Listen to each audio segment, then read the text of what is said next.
Hey everybody, today I'm bringing two of my favorite authors to you, Adrian Gostick and Chester Elton. They are setting the business world on fire with the subject of gratitude. You'll be surprised at the science that's behind how gratitude, which is free, it's available to everybody, it makes life worth living, but it increases your health, it increases your wealth, it increases your productivity. I can't wait for you to hear this interview.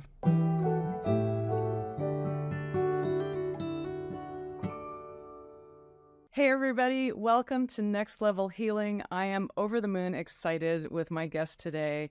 They are going to share with you tips and tricks for absolutely the most no-brainer thing to implement in your life.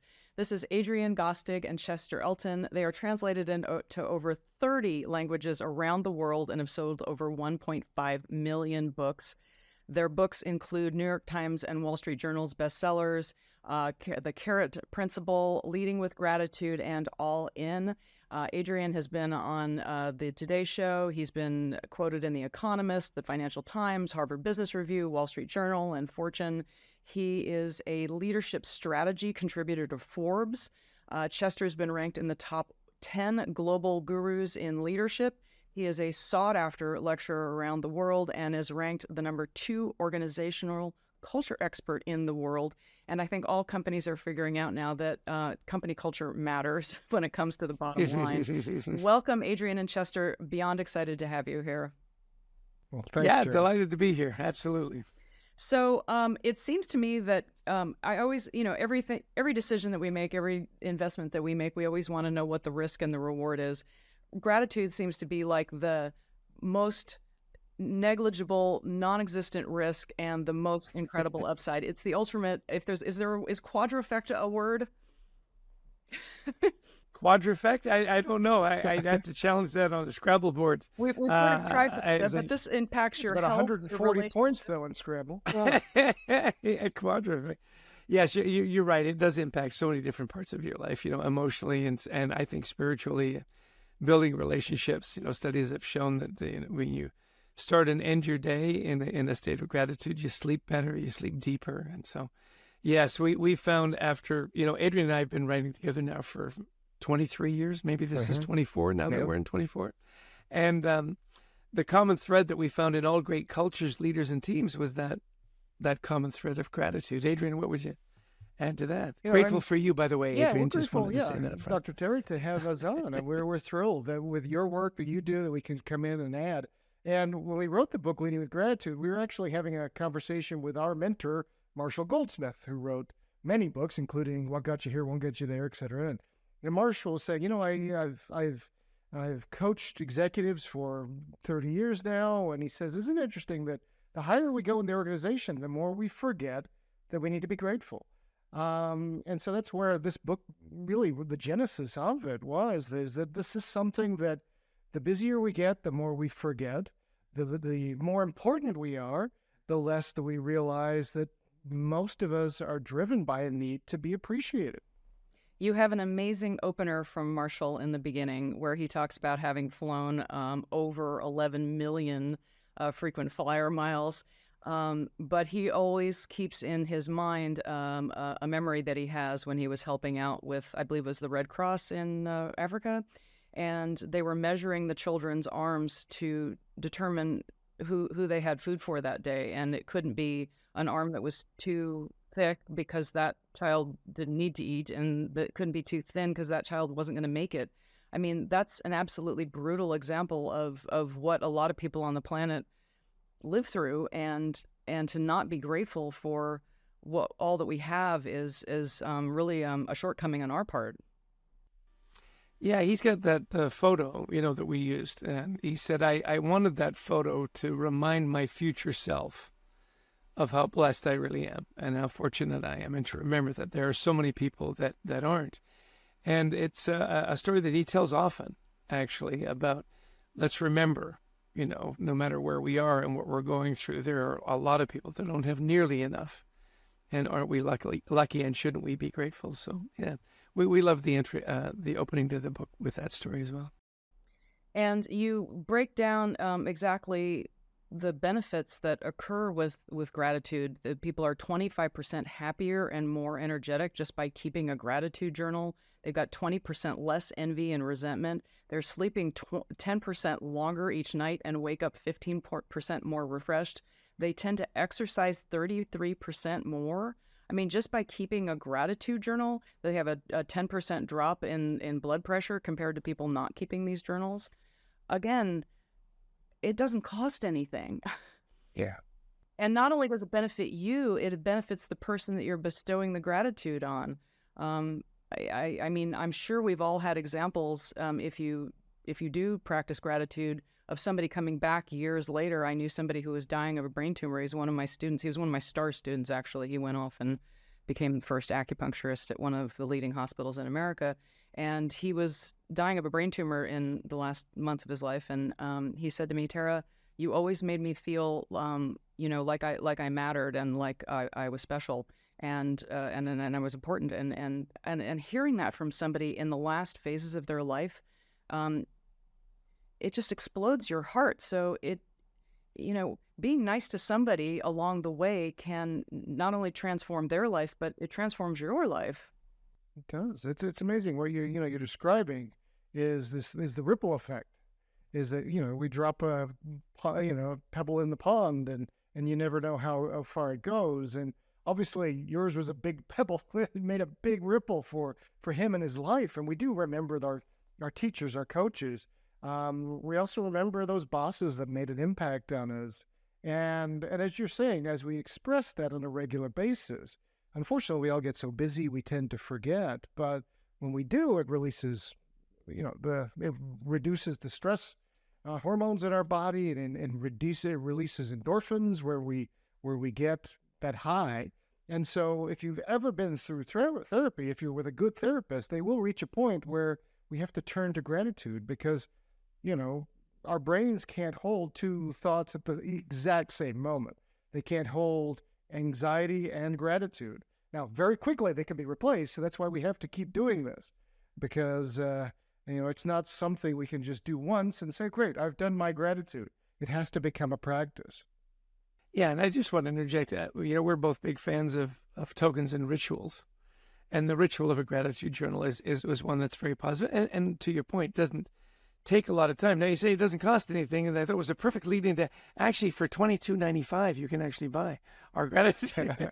Just kidding, although it is available on Amazon. Well, with leading with gratitude. Along with leading with gratitude, yeah.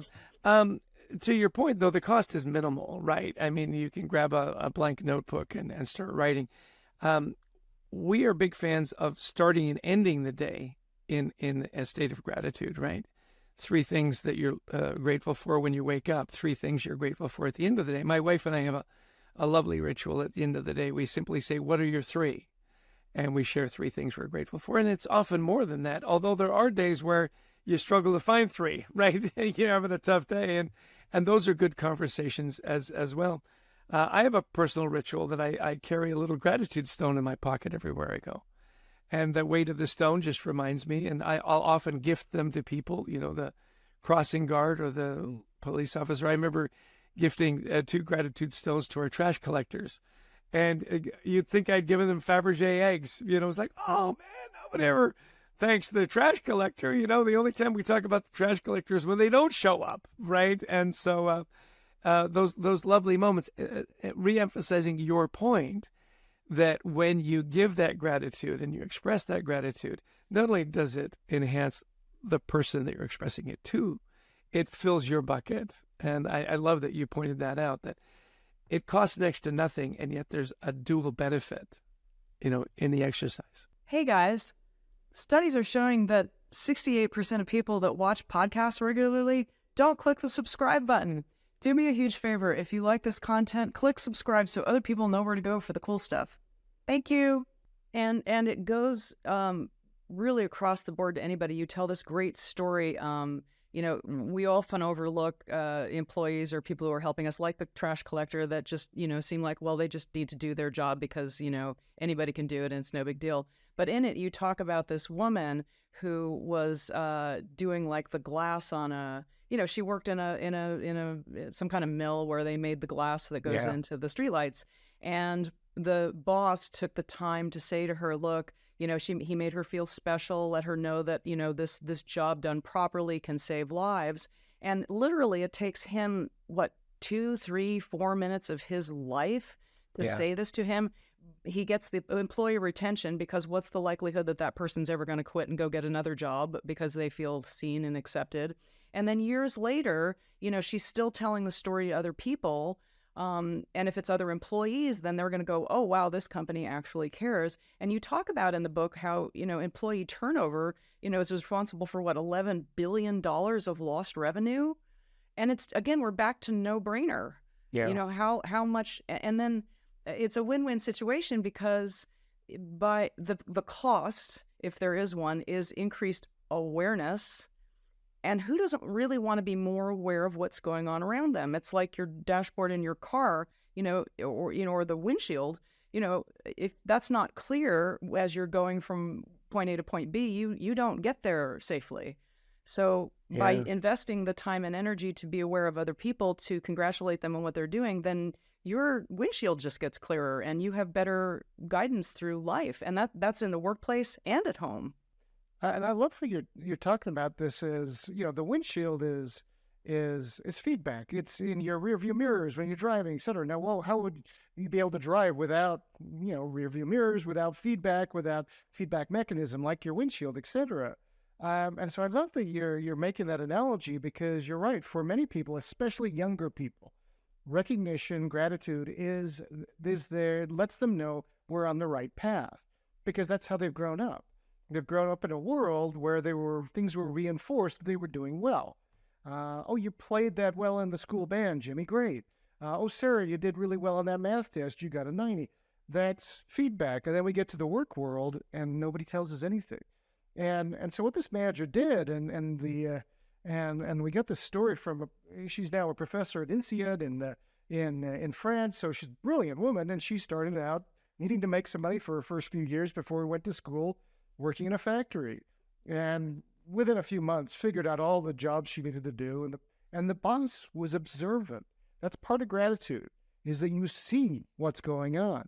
And he saw she's bored. Let me put her on a more complex machine. And as he put her on the machine, he says, now, this is really important. This if we do this right, this will save lives. We have to get it right, though. And so she felt, important. And he says, I trust you with this because I see that you're smart, you do a good job. And isn't that amazing how we feel valued? That's that feedback that you talked about, Tara, that is really powerful.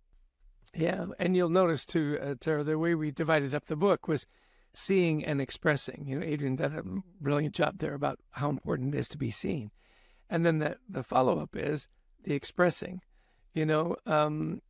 Seeing gratitude and not expressing it is like wrapping a gift and then not giving it, and so that idea of expressing it, and you'll notice in Adrian's story, the way he expressed it, tying it to the mission and vision of the company, keeping people safe and quality production and so on. It all comes together, and to your point, very quickly, 2 or 3 minutes tops to do something like that, and yet that story stuck with her for, years and years and years. And when somebody feels acknowledged, and again, the book points out beautifully that it has to be, timely and appropriate for the situation. And you point out a lot of blunders that people make in the book, which is also hilarious. Number one. Number two, it's like, and we don't realize the blunders that God knows I've made plenty of blunders in my life. And that feedback mechanism is just so precious to start to, again, have those dials in the car and that windshield be clearer, like, oh, this is how I'm being perceived in the world. You talk about brains and the part of the brain that's responsible for recognizing these things and how we're not all created the same. But as we all know that are in this change world, neuroplasticity is a beautiful thing, meaning the brain can actually change. They didn't used to think that was the case, but now they absolutely understand that. So can you talk a little bit about the brain and how it responds with gratitude and the portions of the brain? I love that it, boosts oxytocin and dopamine, which are two of the most desirable. They're the best drugs on the planet. Yeah. Yeah, well, this idea of plasticity is so important. I mean, one of the studies that we followed, and actually, researchers studied London taxi drivers versus London bus drivers and their brains and how they worked, and did scans of their brains and found there was a lot more activity in taxi drivers than bus drivers, because bus drivers follow the same route every day. And there's not a lot of creativity in there, where taxi drivers have to figure their way through. And they found that, yeah, their brains, while they start the jobs at the same point, they have to expand their brains. And so your point is valid, that we can all learn. We can all expand our thinking. And this is one of those skills with gratitude that may not come naturally to a lot of people. I was born in England and raised there till I was 10, and not to put all of us English, not to put all of us English the same way, but, you might score 3 goals in the soccer game and they say, no, it's all right.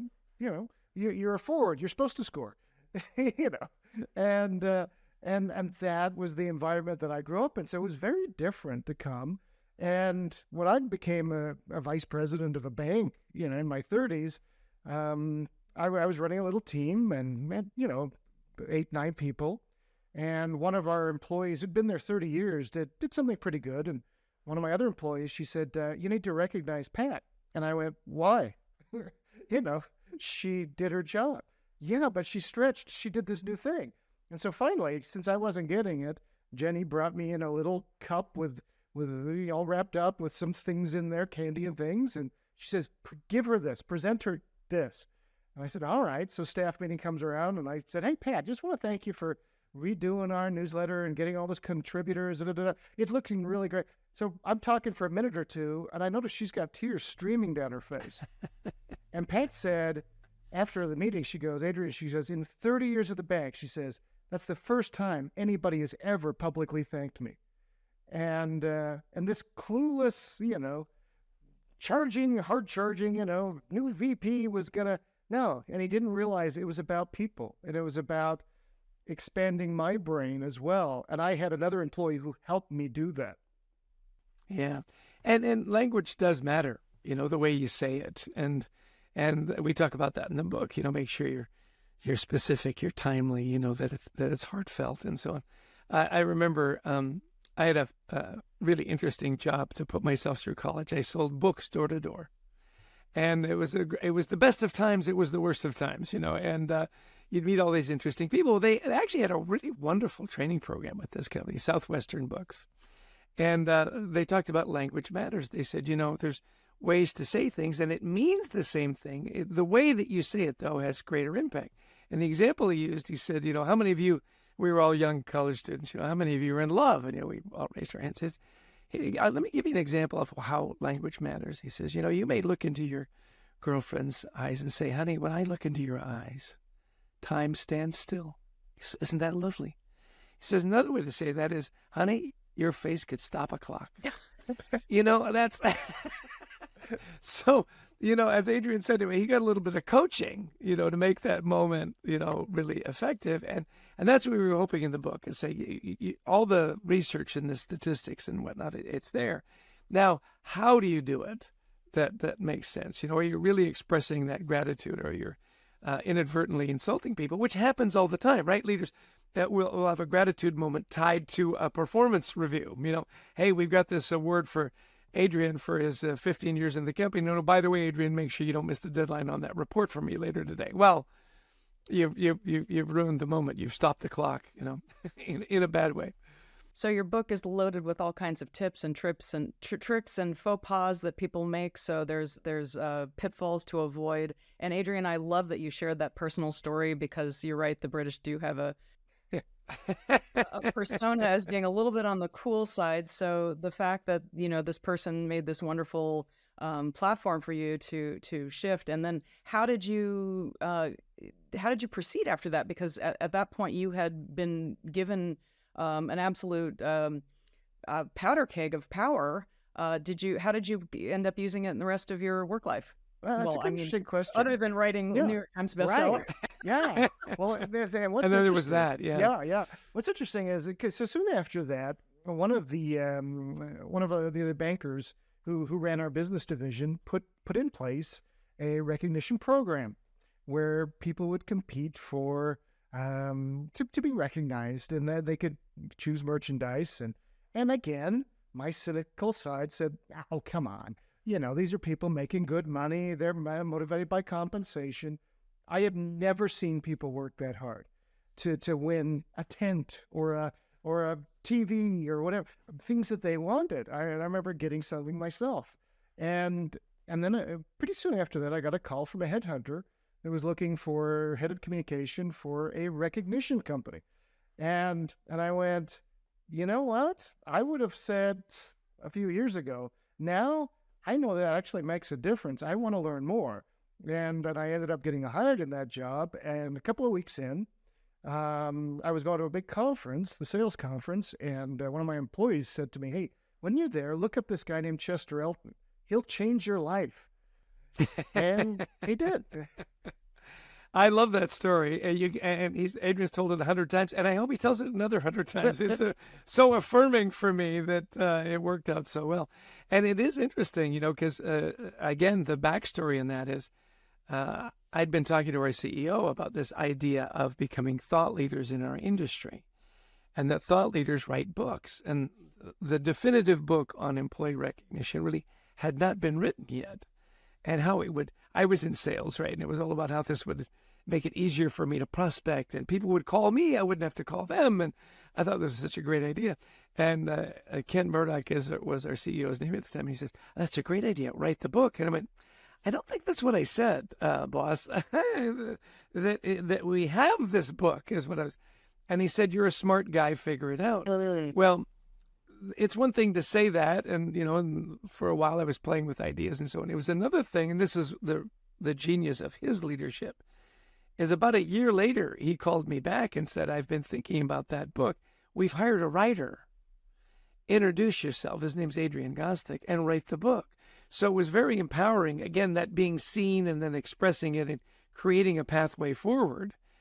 And we wrote our first book, which was called Managing with Carrots. One of the reasons I wear orange every day and Adrian doesn't.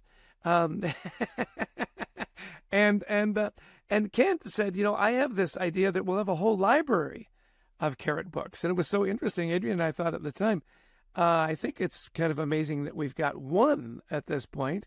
And yet he broadened that horizon for us. And we just finished our 15th book together. So that's recognition and empowerment, right? I'm so glad you're talking about carrots, because I know who gets excited about carrots, right? But I mean, for so much of my life, when it felt so stressful, I felt like I was really a stick person, where I was motivated by the fear, motivated by the what if I'm not enough, what motivated, and truly to be motivated by the how great can this be? How great can it be for the person that I'm servicing?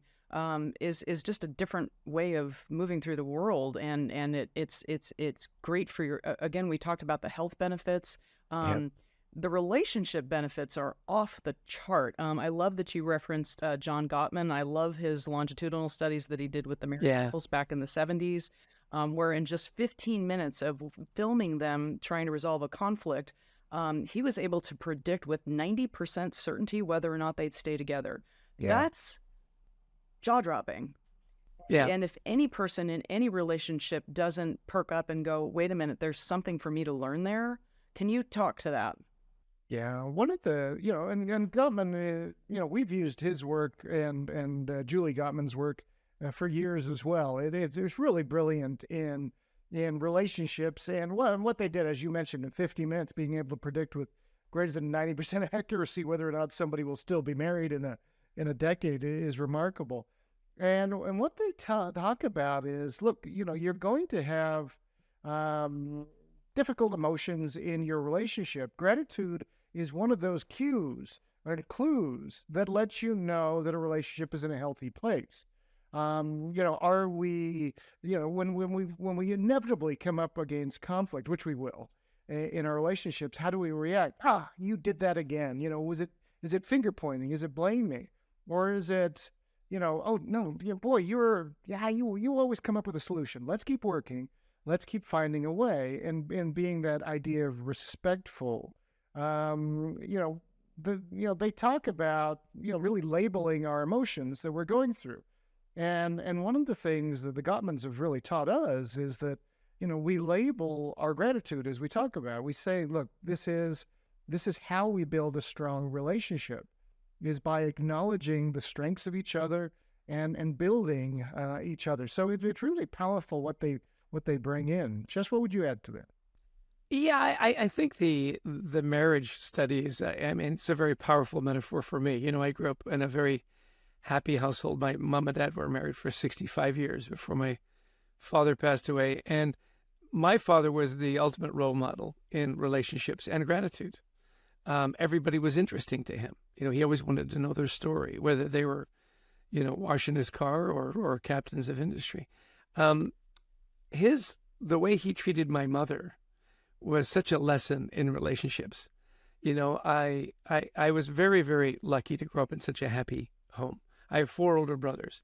I never heard my father raise his voice to my mother. I'm sure they disagreed and they argued. They never fought. People say, "Oh, friction is good in a marriage." I go, "Yeah, disagreement is not. Fighting isn't." No one's ever going to convince me that that's a healthy relationship.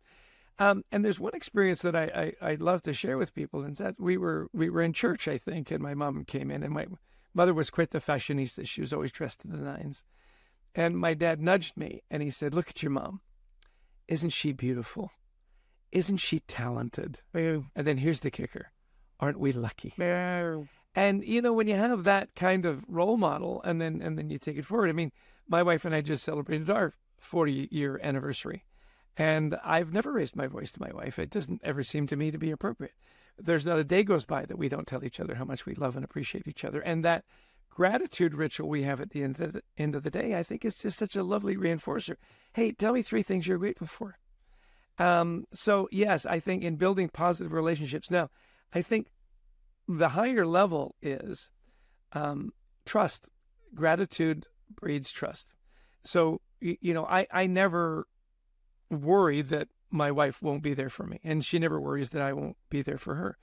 In the workplace, translate into the workplace, when I'm getting credit for my work, right? When my boss sees what I do, recognizes it privately, publicly, or both, my career is safe in her hands, right? How often have we seen in the business world where the leader has taken credit for the team's work, right? What does that do to trust? Do I want to work really hard on the next project knowing that you're going to get all the credit and we will just be seen as the worker bees that supported your brilliance? So, what's really wonderful about our work is, and we've gone from the personal to the business side, is the business also impacts the business side. If you do this well in the workplace, bring it home. And you'll remember the last chapter of the book is take it home. What are your gratitude rituals with your partner, your spouse, your friends, your neighbors, your children? You tell it works there too. You tell this great story that is very revealing about a guy that goes home and practices the gratitude with his kids. And can you tell that story? It's hilarious. You mean the dinner ritual?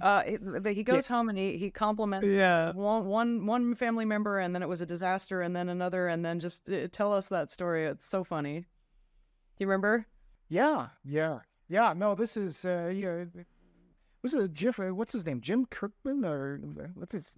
Just help me out. We'll here. think of it. Yeah. Well, anyway, but he was Dave Kirkman. Dave Kirkman is his name. That's right. Our dear and close friend, Dave Kirkman. We don't remember his name right now. But he's an advertising executive in New York City, and like a lot of us, he says, look, he told us this story. He says, I read one of your books, and I decided to change things up because he says I realized that I would, I'd go home and I'd ask the kids, hey, what'd you do at school today? Nothing.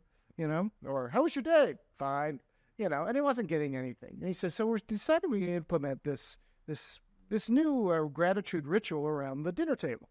And he says, there's 3 questions that I would ask. The first question I would ask is, so what was the best part of your day? Tell me something you're grateful for. Well, maybe I caught a football, or, the kids let me play with them at recess, and then they never had before. Great. Best part of your day. Secondly, who are you grateful for today that is not here at the table? Oh, well, my teacher gave me this, whatever it was. And third, who are you grateful for here at the table who has not been thanked yet? And he said this became a little bit of a ritual. So 3 questions. What are you grateful for today? Who are you grateful for not at the table? Who are you grateful for at the table? And he says, first off, he says, we started doing this, and my kids crazy hated it, he said. And he says, this became, oh, geez, Dad. And he says, within a couple of weeks, they were inviting their friends over. He says, you're going to go come do this. It's the best part of our day. He says, it became something that was a lifting up of their day. Instead of just sitting around nothing and grumbling and this, that, and the other, it was all positive. And isn't that interesting? You know, how, yeah, he met with a little resistance, and we will. When we start being more grateful, people may be a little suspicious. People may not think it's like us.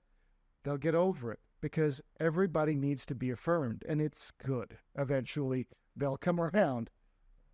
That's a story, and it illustrates a couple of really key things. And I think you also mentioned in the book, I think it was you, Chester, that said somewhere along the line that you know, laying that first plank is difficult. It's like Donald Hebb and Hebb's law, you know, neurons that fire together, wire together. But, you know, laying that first one is uncomfortable. That's why I work with people that have an 8, 9, or 10 need to change and a desire to change, because you gotta want it. And then when you're willing to make that step and go through the discomfort, you find something so delicious on the other side. And I love that tool that you just shared, Adrian, about the dinner table and sharing those 3 things. You had also shared this story in the book that, again, I just thought was so hilarious. This guy that went home and tried it, and he was kind of had the same type of kids, you know, because so many parents complain about, you know, you say, how is it going? And they're like, fine, you know, get out of my world. And just, and it's not until you foster that really kind of loving, which we all want and need. We're such social creatures. This is so needed. I mean, we need this like we need air. You know, we're social creatures, and we thrive with feeling supported, and we don't get that without that feedback mechanism. And as you just so beautifully stated, we have to foster that and create that and lead that in our world to get that change. You tell this one story about a guy going home, and he tries out the gratitude thing, you know, and he's like really unsure of himself, and the surprise that he got when he had one disastrous experience with being grateful for the daughter, and the daughter's looking at the mom going, what's wrong with Dad? Is he on drugs? And then he tries it again with the son, and, you know, he says this whole grateful thing, which was completely out of character. And the son, the mother says, well, what do you think of Dad's compliment to you? And he says, I don't know, was he mad I didn't do the dishes? That's right. 180, yeah. Yeah, and, you know, it's like anything, right? Practice. You need to be willing to practice. People say, well, it's just not who I am. I say, well, it's not who you are now. But is who you are now who you were 10 years ago? No, we all progress. We all change. And so this idea, again, of that's why I'm such a big fan of rituals, you know, do it. I love to tell the story of my wife after, you know, we had our 4th child, and we figured that was going to be it. And she said, you know, I'm going to start to work out, reclaim my body, I think is the phrase she used. She says, I'm going to start to run. And I like to be really active. Running is not something that ever appeals to me. If there's a ball and you're keeping score, I'll play all day. Just running until you've tired doesn't interest me in the least. I ran a marathon. Good for you. I will never do that. And so it was interesting. She'd get up and she would run. And it was wonderful the way she would get up and the discipline that she had. Now, the trick is she was a woman that ran, right? Then she started to get the right shoes and the right nutrition, and she got a running partner. And there was that tipping point where she went from a woman who ran to she was a runner, right? And that's really interesting. So there comes that point, like expressing gratitude and finding family rituals. And yeah, it's difficult and it's messy to begin with. And then there's that point that it's not what you do, it's who you are. Yes, and that's where the magic really happens. Yes, and it only comes with a little bit of sacrifice, a little bit of discipline, and lots of practice. Adrian's laughing. What are you laughing at, Adrian? And I love that you bring that story, because that's really one of our favorite stories. It's told to us by a guy named Dr. David Jerrington, who is a professor of organizational leadership, and he had this like you say, this guy, and who was really arguing with him, and it was about specificity.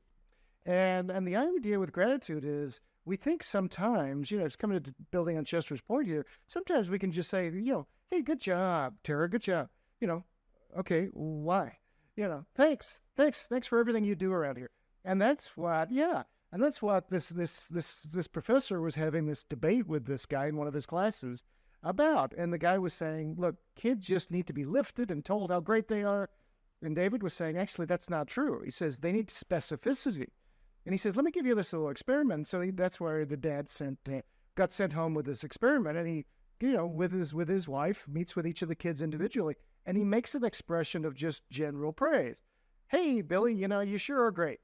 Love everything you do around here. Then he leaves. And as you say, Mom says, gee, Billy, what do you think Dad meant by that? And she goes, I think he's mad because I don't do the dishes the way he wants.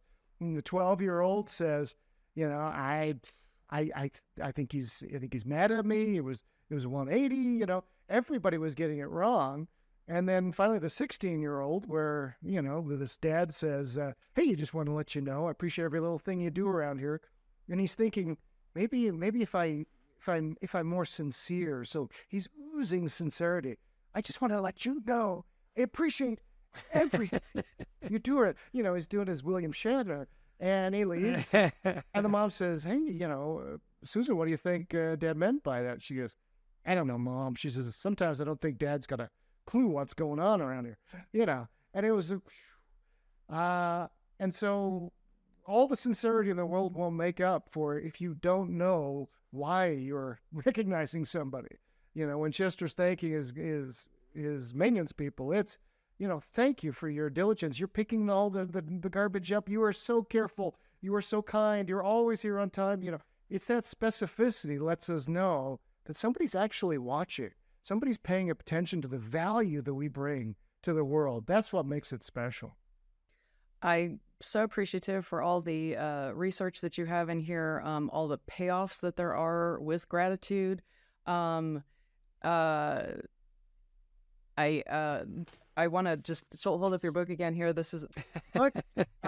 It's Thank you. Loaded with tips and tricks to implement this in your own life.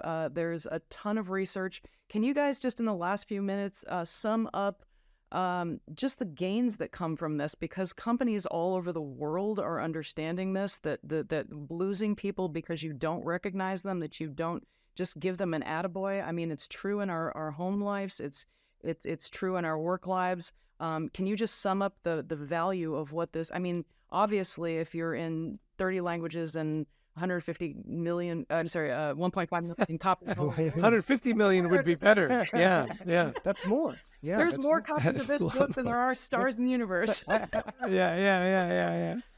Well, let me start. I'll start with the head because Chester will bring in the heart. So, there are, and the reason we get asked to speak to organizations on this, and because everybody knows we need to do this better.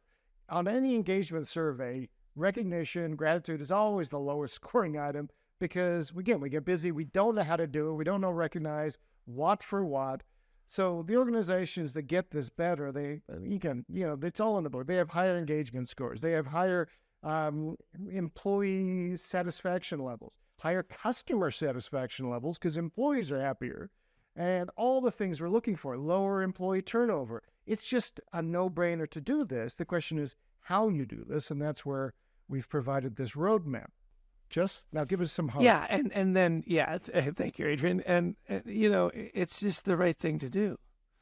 And isn't it nice to know that nice guys can finish first? We looked at and we interviewed some wonderful leaders. Ken Chenault and Indra Nooyi. Ken Chenault was at American Express. Indra Nooyi, the past president of Pepsi, and these were really demanding leaders. They got extraordinary results. Alan Mulally, the guy that saved the Ford Motor Company, and on and on. So I want your listeners, as we wrap up, to say, those soft skills, those gooey skills that are nice to have, not necessarily must-haves. That's not the case anymore, particularly with the generations that are coming into the workplace that want that affirmation, that want to know that what they're doing is making a difference. They can connect the dots, that they believe what they do matters, they make a difference. And when they make a difference, it's noticed and celebrated. That's the formula for not just great cultures, productive cultures, above the norm cultures. I often joke, I said, look, if you do this, will it make your mama proud? Absolutely. It's also really good business acumen. I'd like the dialogue and the wording to go from soft skills to power skills. Oh, I like These are power skills and you look back at the leaders that you really wanted to perform for, that you never wanted to let down. They were leaders that also cared about you, that built you up, that promoted you, that made sure that they celebrated your successes. And, last year, a really dear friend of mine passed away unexpectedly. And we were all at the funeral. And I loved the remarks as people spoke about him. Yes, he was a very successful businessman. Yes, he'd done very well. He was super smart. What people remembered is that he was a teacher, that he was a mentor, that he was a coach. And so I would just say to the leaders that are listening to the podcast, if you want to be remembered and have influence, teach and care about people. And when people know that you care and you teach and you push them, you'll be remembered. You'll have influence. And who doesn't want to have that in their lives? Back to your win-win. When you give it, it's a win for the person that receives it, and it's a win for the person that gives it. So I'm sold. See, it's like quadrifecta that I mentioned in the beginning. It's good for your health, it's good for your relationships, it's good for your income, and it's just much more fun. It is. It just makes for a better and less stressful workplace. Our follow-up book to Leading with Gratitude is Anxiety at Work. 8 strategies on how to deal with anxiety. And the 8th strategy is gratitude. What are your gratitude rituals? And then, since you were so kind to plug our book, we do have our new gratitude journal, The Gratitude Habit, 90 Days to a More Grateful Life. Go to our website, thecultureworks.com. You can click all over, and we love that practice as well. So we've got all the stats and stuff in the business place, and then personally, keep that gratitude journal. It's I've been doing them for years and have seen the benefits, and I hope you'll experience it as well. And again, in studies at the UC Davis School with more than 2,000 people, you'll be 25% happier and more energetic, 20% less envy and resentment. You'll sleep 10% longer and wake up 15% more refreshed, exercise 33% more, and have a 10% drop in blood pressure. How good does it get? And it's free. Yeah, it doesn't cost you anything. So where else would you like people to reach out to you, follow you? Where are the cool places for people Thanks. to with you? Oh, thanks, Sarah, for asking. We're at thecultureworks.com. You can find everything about us. We also have an Anxiety at Work podcast, and you can pick up our books anywhere fine books are sold. Yeah, follow us on LinkedIn as well. We've got a wonderful newsletter, the Gratitude Journal, that we publish twice a month. And let me give you Adrian's cell phone number. It's text him, call him any time of day or night. He'll always answer. Oh, gosh. Thanks so much, you guys. I really appreciate you guys. And, folks, if you got value from this, please click subscribe. And we look forward to seeing you on the next episode of Next Level Healing.